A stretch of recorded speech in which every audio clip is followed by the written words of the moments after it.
कंचनी के कहने पे। तुम कैसे जानते हो? जब कंचनी कामुका को संदेश देने का काम सौंप रही थी, उस समय मैं वहां उपस्थित था। कंचनी मेरी सेवा में थी। हाँ हाँ। पर ज्येष्ठ, ऐसा झूठा संदेश कंचनी ने कामुका को क्यों दिया? ये मैं कैसे जान सकता हूँ महाराज? उस दिन भी उसी ने मुझे रोका था और मेरी चुनर दुलवाने की बात कहकर वो उसे अपने साथ ले गई थी। पर उसने ऐसा क्यों किया? अब इस प्रश्न का उत्तर तो कंचनी ही दे सकती है ना? अनुज, सेनापति से कहो कि रंग महल की गणिका कंचनी को हमारे सामने उपस्थित करें। अवश्य भाई महाराज।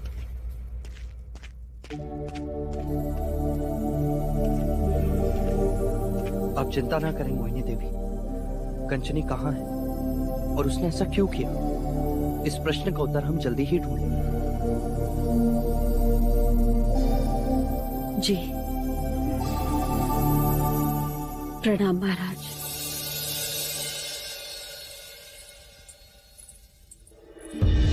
महाराज, अब इन प्रश्नों के उत्तर तो कंचनी की राख से पूछना। जीवन में कुछ प्रश्न निरुत्तर होते हैं सिद्धार्थ, निरुत्तर।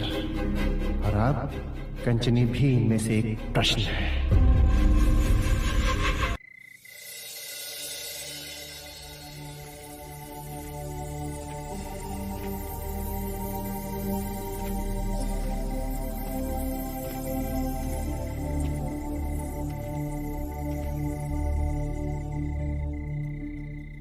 चांद देख रहे हो?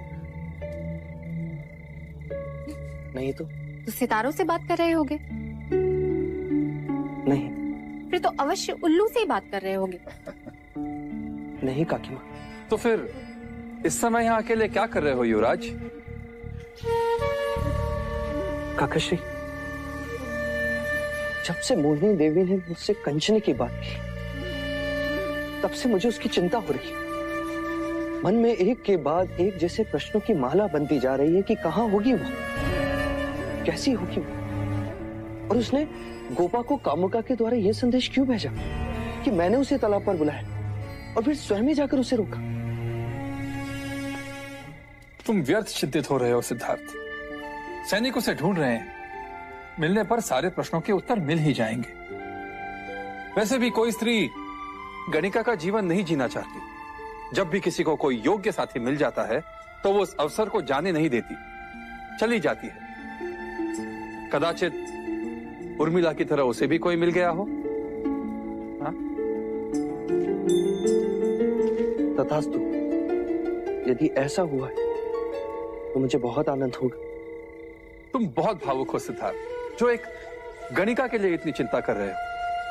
नहीं होता, किसी को पता नहीं होता कि वो जीवित है या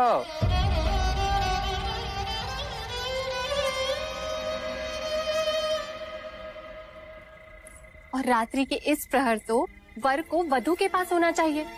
नए सपने सजाए यशोधरा तुम्हारी प्रतीक्षा कर रही होगी और तुम यहाँ अंधेरे में कंचनी को ढूंढ रहे हो। विवाह के दूसरे दिन कोई अपनी भार्या को इस तरह अकेला छोड़ता है भला? नहीं ना सिद्धार्थ, तुम्हारा प्रथम कर्तव्य यशोधरा को खुश रखना है। जी काकी। और हाँ, वहां जाकर अपने प्रश्नों के बाण मत चलाना। हो सके तो प्रेम के फूल बरसाना। हाँ काकी।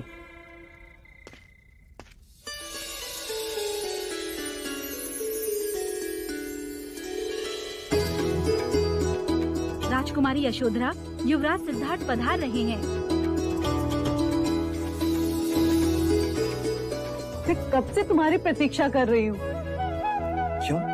तुमने जो उपहार दिया था वो ही तुम्हें दिखाना है। मैंने तुम्हें कौन सा उपहार दिया गोपा? नहीं दिया तो कोई बात नहीं, पर तुम तो जानते हो ना कि ये गोपा अपना उपहार अपने आप ही ले लेती है। याद है ना पिछली बार बांसुरी ली थी? हाँ। और अब क्या चुराया तुमने?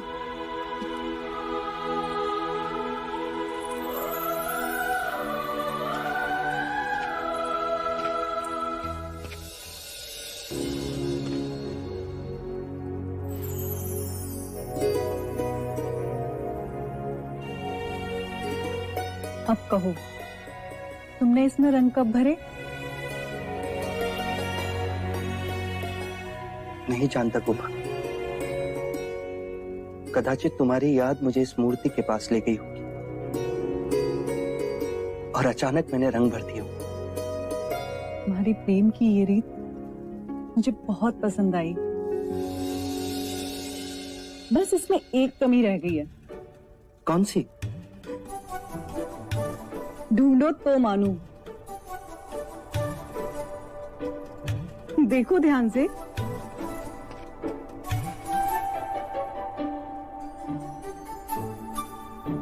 मान लो कि आज तुम्हारी दृष्टि की कसौटी है।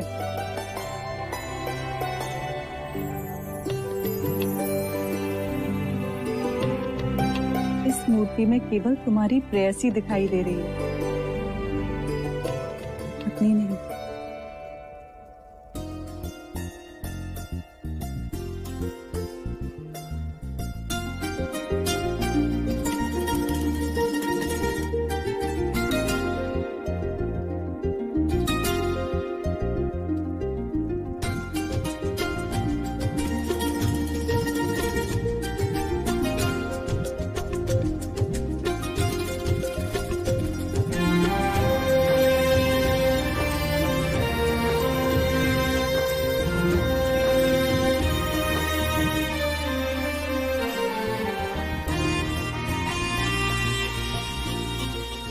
मांग में सिंदूर भरने का अर्थ स्त्री के जीवन को खुशियों से भर देना।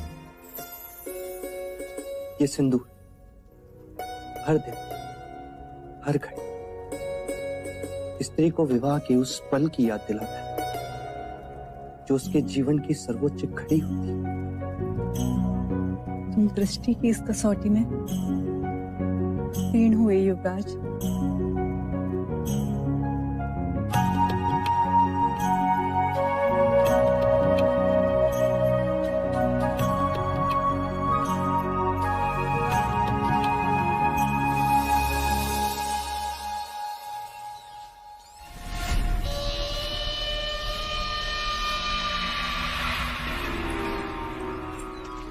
उत्तर दो देव। क्या एक ही प्रश्न तुमसे बार बार पूछना पड़ेगा? मैंने कहा उत्तर दो देव। जब वो कंचनी की बात से अवगत नहीं है तो फिर आप क्यों उसे? तुम चुप रहो मंगला। जितना तुम इसे जानती हो उससे अधिक मैं इसे जानता हूं। आंखें बता रही इसकी। बोलो देव, उस कंचनी के कारण तुम पहले भी चर्चा में आ चुके हो। यदि इस बार भी तुमने कुछ किया और प्रत्यक्ष आ गई तो वो नहीं आ सकती। नहीं आ सकती?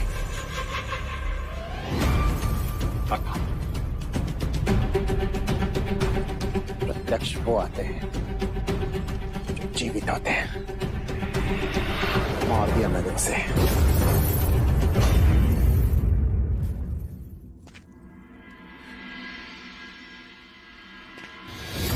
क्यों मारा तुमने उसे? बताओ क्यों मारा तुमने उसे? क्योंकि यशोधरा की जगह वो आ गई थी। यशोधरा? कहना क्या चाहते हो तुम? क्या करने जा रहे थे तुम यशोधरा के साथ? देवदास! उसका अपहरण? महाराज को इस बात का पता चल गया तो हम सबको राख बना देंगे, देश निकाला दे देंगे कपिलवस्तु से। क्या हो गया है तुम्हें? युद्ध में जब अवसर था तब तो निशाना नहीं चूका तुम्हारा। वही मार दिया होता ना उसे। मुकुट पर तीर चलाने की क्या आवश्यकता थी? क्या हो जाता यदि सिद्धार्थ को मार देता तो? हाँ, क्या हो जाता? युद्ध हार जाते, जीत हमें बंदी बना लेना। सिंहासन तो हाथ से जाता ही, साथ में यशोधरा भी। और यदि कार्निक खेल नहीं बिगाड़ता तो मैं यशोधरा से गंधर्व विवाह करके ही लड़ता। सिद्धार्थ अपनी मृत्यु अपने आप मर जाता। मर जाता?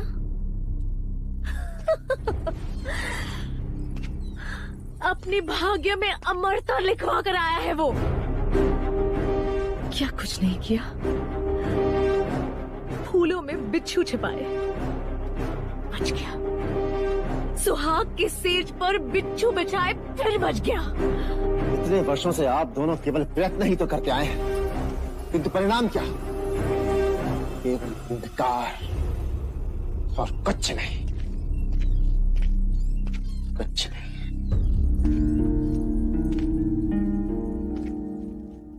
पर उसी अंधकार में एक मार्ग दिख रहा है।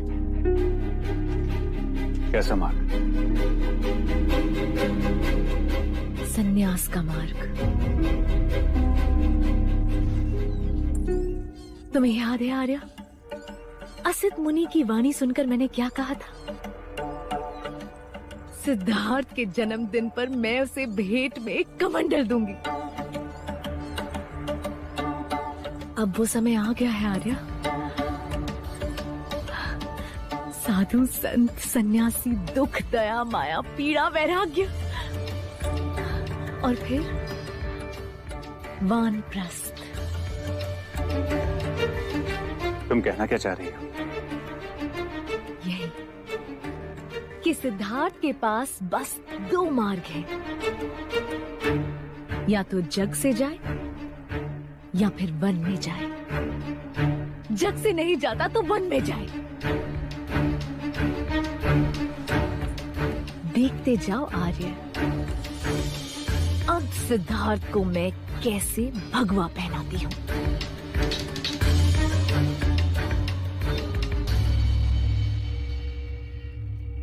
ये देखो सिद्धार्थ, ये है 7 खंडीय आवास, ये है 9 खंडीय आवास और ये 12 खंडीय आवास। ये तुम दोनों के लिए, ताकि तुम हर ऋतु में वैवाहिक जीवन का आनंद ले सको। परंतु इन सब की क्या आवश्यकता थी पिताजी? आवश्यकता है पुत्र, नई गृहस्थी में एक दूसरे को समझने के लिए अवकाश चाहिए। तो फिर पिताजी, मैं और गोपा इन आवासों से दूर ऐसे शांत स्थान पर जाना चाहेंगे जहां प्रकृति का आवास हो, जो निसर्ग के समीप।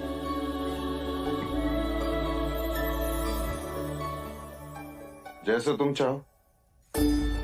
एक उपहार आपने अपने पुत्र को दिया, तो अब एक उपहार मैं भी अपनी बहू को देना चाहती हूँ। अवश्य अवश्य। लौशिका,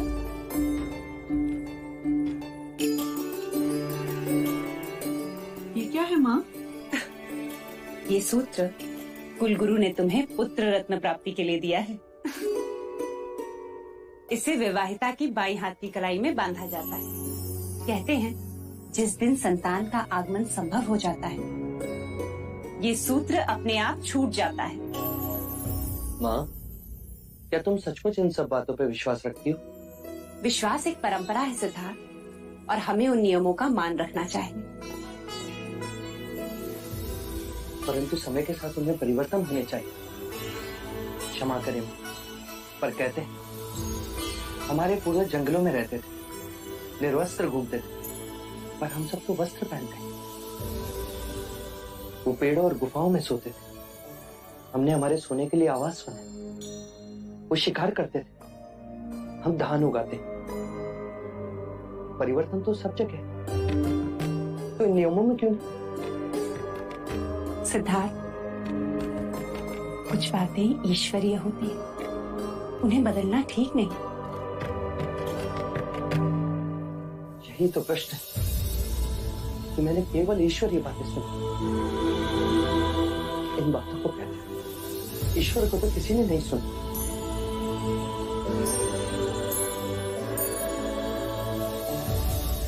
भाई महाराज, संघ सभा का समय हो गया है। अनुज, चलो सदा।